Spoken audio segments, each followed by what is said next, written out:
WNS of the season, and my purple rope lights, I've left them out. I haven't fully put them away yet. I want to drink in the Festivus that never was for the rest of us.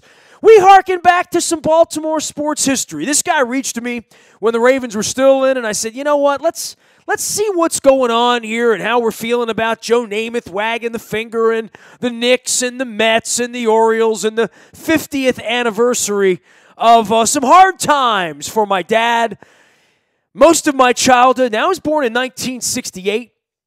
1969, I started to live with my parents. I remember the seasons of 1972 and 73. And my dad, from the time I was a very, very young boy, always told me, back in 69, the Knicks beat the Bullets. And the Jets beat the Colts. And the Orioles somehow lost to the Mets. And here to relive all that and write a story for Baltimore Magazine, Ron Cassie joins us now. You can find him out on Twitter at Ron_Cassie. That's Cassie. Sort of like Dick Cass, the president of the Ravens with an IE. He's been at BMag for the better part of a decade and writes about sports as well as other things at BMag. And, this isn't a real good side of things from the Baltimore perspective, as anyone older than me might remember it, Ron. Hey, Nestor, thanks so much for having me on. I'll make a confession up front. I was born in North Jersey and grew up a Jets, Knicks, and Mets fan. And so, how old are you, by the way? I'm 55. So you were little. I mean, you these were the first sports memories of your lifetime, right? Very first. I was a little kid in the backyard playing catch with Jerry Martino, my best friend. We were pretending to be Tommy Agee and Cleon Jones. And then in football season, Joe Namath and Emerson Boozer and Matt Snell and those guys. Just like me in 74 and 75 to being Tommy Davis and Brooks Robinson and then Ken Singleton and Don Baylor and Bobby Grich. And then after that, probably like, I don't know, a Rich Dower, an Al Bunbury, then an Eddie Murray, of course. So we all played wiffle ball in the 70s, right? I mean, it's got either that or Stratomatic, right? Yeah, in fact, the story's gotten great feedback on the story. A lot of guys who are your age, my age, a little older, the same exact memories, backyards, being Brooks and Frank and Dave McNally and then Tom Matty and Johnny Unitas. It was, I think as I write in the piece, it was the worst of times, 1969. It was the best of times. Well, it depends on which side of it you were on. And certainly, look, a lot of things get moved into action. We just crossed the barrier yet again on the 59 Colts championship in beating the Giants. That happens at the end of December every year, December 28th, 29th, on those dates. And the Allen Amici play in the greatest game ever. And now we're up on 60 years on that, or 61 years on the 58 game. And you really see what a lifetime, what our lives have, points of them. Like, I mean, even the Kirk Gibson home run kind of came back a couple of months ago. That's 30 years old now. So all of these things come back to you, as well as music from the 80s or movies or anything else. But certainly for sports, where you remember where you were, we were all in the same place in the same time in some way. The 69 thing is before me, so I don't have the pain of it. I only have my father's pain, but there are lots of people in my audience that are your age, 55, 56, and then older, who have tremendous pain associated with this, as well as, even memories going back to 58 and 59. My pal Don Moeller joined me last week and told me that he lost his dog going down to congratulate the Colts in 58. He was a little boy. They put their dog in the car, and they went down to the airport, and they lost their dog. That, talk about a moment in your life, the Colts win a championship, you lose your dog. So, we've won a couple of football championships here now in the modern era. Obviously, the baseball side of things is not there. But these times with sports, they are fleeting, right? And I don't know how the city's any different if the Orioles never lose those World Series in 69 or 71 or 79, or where the Colts would have been had things been different in Super Bowl III versus Super Bowl V when they won and Burt Jones. But certainly you start to see these eras move, right? Where the Los Angeles Rams now have a chance to be good again and play for a Super Bowl again. That these times and eras move around a little bit. And I guess it really does for any Knicks fan. There's not been a lot of glory if you're a Knicks fan, right? I mean, if you're a Jets fan, you ain't got jack. You got nothing if you're a Jets fan other than that, right? And I guess it's a little bit different, with various sports in New York, whether you're Devils or, Rangers and long-suffering fans. I mean, even all these Boston teams have won, right? You and I spent most of our lives. The Boston teams were whiners and losers and whatnot. Yeah. And here we go again with Tom Brady. So it really is very cyclical as to winning and losing, right? It is, yeah. One reason I was interested in writing this story was not just because it gave me an excuse to call some of like my boyhood heroes and things like that, but there's a lot of ways to look at this. They're rich stories because like they're personal memories that we remember our childhood. Every baseball season, I think of my dad and my grandfather, who have passed. So they can be, bittersweet sometimes. Well, you get a weird thing, right? Because you had Shea and you had Yankee, right? Like anybody that's from New York, probably you had one or the other, but you had both. If your family loved baseball, even if it was just to go out and see Doc Gooden at one point or see Rusty Staub at one point or to see, especially before interleague play came and screwed everything up, your only chance to see Steve Garvey or to see Pete Rose was to go out to Shea, and your only chance to see Brooks Robinson or Cal Ripken or Eddie Murray or George Brett, right, was to go to Yankee Stadium. So, if there's a difference, I think, about being a baseball fan and being a lifer in one of these cities. I'm talking about Chicago, Boston, New York, Baltimore, wherever those the old line cities, than anything anybody in Tampa or Miami or Arizona or Denver or even San Diego or some of these other places don't have the same alliance with it where it marks something special in their life the way it does for you and the way it did for my dad in another direction and the way it does for everybody in our audience who's of that age who remembers what Bryan Adams sings about in the summer of '69 and all the bad things that happened to Baltimore then, right? There's, and I think to your point, it's very distinctive to each city. Each city has its own history with its sport teams that's unique. Boston, as you mentioned, to theirs. New York to theirs. Baltimore to theirs. My grandfather was a Yankees fan. He saw Babe Ruth play when he was a kid. And fortunately, he lived long enough that I got to take him to see the Yankees play at Camden Yards. But my dad was a Brooklyn Dodgers fan, and his brother was a New York Giants fan. And the Dodgers left New York in '57 when my dad was a junior in high school, and he didn't like baseball after that. Well, the Mets were like a little bit of a replacement team for New Yorkers, exactly, right? Sure. Then you have a kid, and he likes baseball, and you start watching baseball, so my dad becomes a Mets fan. And Casey Stengel, right? I mean, shows up, right? Well, Gil Hodges, right, the manager of the '69 Mets, was a Hall of Famer. Is a Hall of Famer. He was a first baseman with the Dodgers in their heyday. So, right, all those kind of connections, are there, and I think for Baltimore fans, really missed the days when the team felt closer to them. Like the guys spent their careers with the team. They worked off-season jobs maybe nearby them. Well, I grew up into it, right? I mean, I didn't have to know who Lenny Moore was or Art Donovan or Jim Parker or John Unitas on a fly-in basis, you know what I mean? Or Del Bracey or any of those guys. They were all a part of my life as a radio host in the 90s, but a part of my childhood in the 70s where I remember distinctly my dad on 33rd Street running me down Section 41 down onto the field to take a picture with Lenny Moore. You know what I mean? Like, because Lenny Moore meant something to my dad, and those people lived here. And sports has changed dramatically in that way, and where my expectations were in 1991-92 when I went on the radio as to what the expectations were. And, Brian Billick's my partner here on behalf of Living Classrooms. I see Kyle Richardson around town, Matt Stover. These raving guys have lived here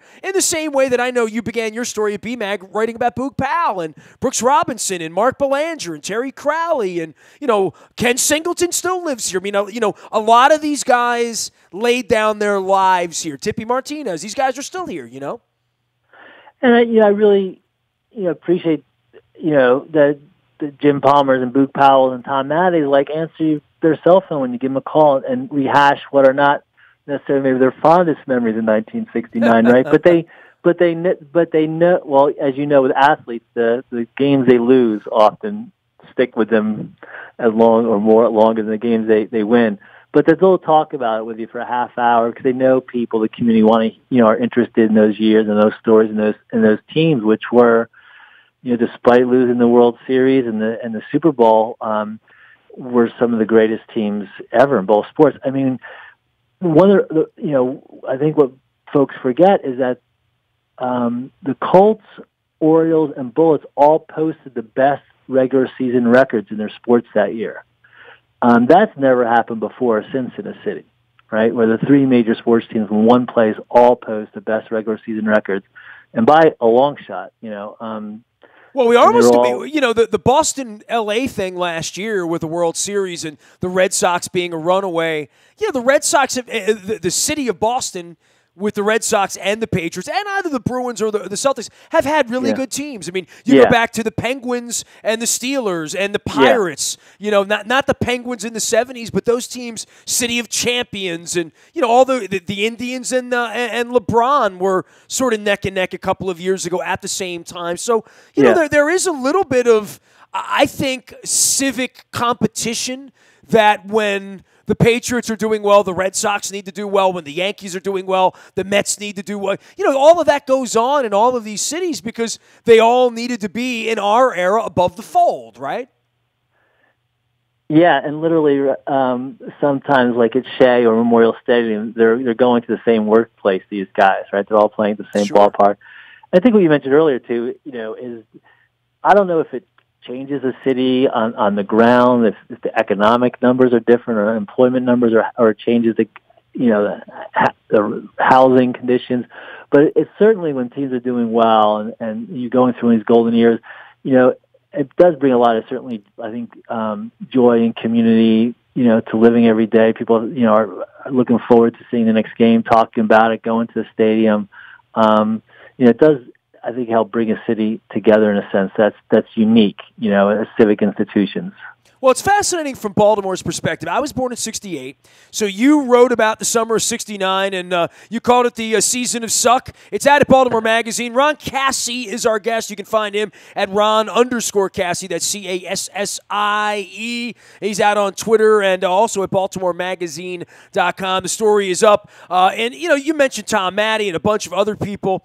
I find it fascinating, the 69 thing, right? So my dad was such a sports fan, my pop, in 58, 59, carried Ordell Bracey off the field. Loved to tell me those stories. 66 World Series, that how he got into the post office in Highlandtown and got his envelope in, with a check for the tickets in 66 to go to the World Series. And, then I come along in 68.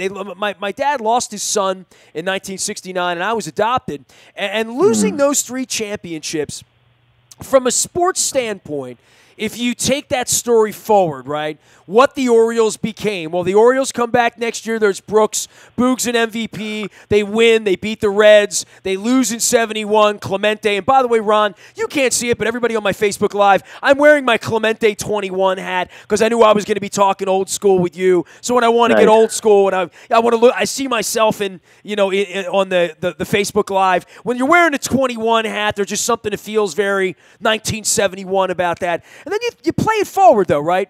The Colts and Johnny U come back and Morrill and they win in 71, right? Field goal, the whole deal. Never really avenging what Joe Namath did to sort of crack the code of the AFL and the NFL. And then you see, 10 years later, the Colts are gone, right? They're out. They're in Indianapolis. We don't even have a team here. Then you play it forward 5 years later. After 69, the Baltimore Bullets don't ever exist again. Baltimore would never be an NBA city again. They would obviously go down to Landover and win a championship in West Unseld and whatnot. But, the Orioles and what that longing did for the 73 and the 74 teams were very good Oriole teams, which begat the 79 team that still had Jim Palmer, still had Earl Weaver, still had components in there. Terry Crowley was also, very involved in that period of time as well. So there were some components in how the team got better in the 70s, how the community fell in love with these people, and Rick Dempsey, whom they're still in love with, and the memory of Mike Flanagan, whom I still honor every day of my life by telling the truth, and on and on with baseball. It really is an incredible thing that 50 years later, anyone who was in Baltimore during that period of time has some story about those human beings, the people, the team, the suffering community-wise, we're the doormat to New York, all of that stuff that was going on. And, I think it probably really hurt the city here in the aftermath of riots and the aftermath of issues we had with race and politics in the 70s and crime, and how the city came back in the 80s with Governor Schaefer and Harbor Place and Camden Yards and winning championships, and how everybody poured their love into the Orioles. I mean, so much so that, Camden Yards got built because of all of that, right? Yeah, there's a lot of intersections, through lines through 69, like you said, and that was, part of my interest in Radius too is, the Bullets leave, and essentially, it's not a great venue that they're playing at downtown. Not a lot of people are coming downtown at night after the riots in 68, and they're missing one of the most exciting basketball teams ever with Gus Johnson, Earl of Pearl Monroe, Kevin Lockery scoring 22 points a game, Wes Unseld, Jack Marin, and they depart. I think it's only 72 when Carol Rosenblum actually sells the Colts to Bob Irsay. So that, as you mentioned, that starts going sideways, and then they leave. The Orioles are a different story altogether. They are in a 2-decade run of one of the great franchises in any sports ever. When you go from the mid 60s to the mid 80s with those fantastic teams, there's a lot of interesting through lines through 69, which is a tumultuous time for the country, tumultuous time, for the city. Baltimore is like the 6th or 7th largest city in the country still at this time. But people are leaving, but nobody has any idea how many people in 69 are going to leave, right? So it's a fascinating time to look back for a lot of reasons, and I think one thing that's fun is Jim Palmer still announces the games on Masson, and Boog Powell's still selling barbecue. And in some ways, if you remember that time, it seems long ago, but it's also not that long ago somehow, because some of these players are still in our lives, our sports lives at least. 50th anniversary of the season of Suck. It's Baltimore Magazine. Ron Cassie joining us here. He's Ron_Cassie, Cassie, out on Twitter and doing his thing at Baltimore Magazine as well. And you're right, Rosenblum began in 72 for that. Yeah, the fascinating part of all of this was losing 2 of these franchises in the aftermath of all of that, but the passion that the city still had to build Camden Yards, to pursue the Ravens. And, sort of that's where, my adulthood has sort of intersected my childhood with what the Ravens have represented in winning championships here, and the civic pride part of it that was born of civic pain with the word Baltimore. You didn't lose, Baltimore lost. All of Baltimore lost 3 times, the whole city lost, and there's something about winning civically, even playing a playoff game here earlier this year, that you can't really replicate what it means across socioeconomic, civic, racial, east side, west side. Take any component of society you want, and the best feelings, the best vibes are always when your sports teams are pulling something in the same direction, and people rally around that in modern America. They really do, don't they? Yeah, somebody mentioned after the Ravens lost, I was at a party and somebody mentioned, they were new to Baltimore and still miss the Colts, and I think our consensus was like, I think everybody's a Ravens fan now. Like people wouldn't trade back for the Indianapolis Colts, or it's like people are Ravens fans, and you're right. Whether it's when they're playing well, and you see somebody in a jersey on a Friday, or you go into a bar to watch the game, you instantly have a connection, something to talk about, and crosses a lot of lines in Baltimore that few things do. Well, I've done a lot of self-help as a big boy and a grown-up, and I had a lot of angst about Bob Irsay and the Colts as I began my radio career. Then the Ravens were born, and we beat them to a championship, which was, you talk about avenging things, right? You know what I mean? The Bullets came back and won. The Colts came back and won. The Orioles came back and won several times. And the Ravens came back from Billy Cundiff, and won the next year as well. There is part of that, I think, as the feisty Baltimore sports fan that remembers 1979 as an Oriole fan. I was 11 years old then. Yeah. And then what it meant in 83 to actually win. That is something you do carry with you really kind of eternally as a sports fan. And I think that's, if you grew up a Mets fan, you have feelings about 69 or 73 or 86 or, any of the special years that you carry with you. And, I guess that's why when I look at Jets fans or Chiefs fans or Browns fans or Lions fans or, any of those NFL fans that have never had a Super Bowl or never won a Super Bowl, I always sort of have a little part of me that pulls for those teams because it is a special feeling that you should be allowed to win. I mean, and we've seen the Cubs win, right? The Red Sox win. All these the city of Cleveland's had a parade, right? I mean, these are all very exhaling, cleansing, wonderful kind of stories, no matter, how they twist and turn to win a championship. And I think it's a thing that compels us still 50 years in here to care about it so much, right? And to watch, even we don't have necessarily a dog in the hunt. Yeah, I don't know. Maybe I should have asked some people, do they really appreciate like how good they had it in Baltimore in those years? Do people really understand that it's not going to be like this forever? You're not going to have three teams in the playoffs and the World Series, and because it's unusual. Like you said, cities can go long times without having a championship caliber team. There's no fairness that it's your turn. You have to earn it to get there, and it can seem pretty bleak. I'm already thinking, all right, it might be a while here for the Orioles. It might be a while again. Yeah, that's our next conversation, Ron. Okay, we'll talk about that one in May or something like that when I need when I need a cleansing of my own for the spring. But to your point, when your team can't win, right? I mean, the Orioles now here, where we are, where what we're going to live through here the next year to 5 to 10 or whatever, when they haven't won since '83, it puts even more pressure on the Ravens or on the Terps or on a lacrosse team if that's your gig, or the Blast or whomever it would be, that it then falls to the next thing because people do want to have a chance to win. People love a winner. About you, but I'm searching for that thing to get me through the next season. When the home team gets knocked out, is it going to be the Terps, or what's going to carry me through? One thing that's interesting, we kind of finished the story up with this, is, when the Orioles do lose Game 5 in Shea Stadium, and of course they're down. They thought they were going to win. They had a great team. They were 5 really competitive games. They're quiet in the locker room, quiet in the bus, the airport, quiet on the plane, and then 5,000 people, Baltimoreans, are at Friendship Airport, now BWI, to greet them after they've lost.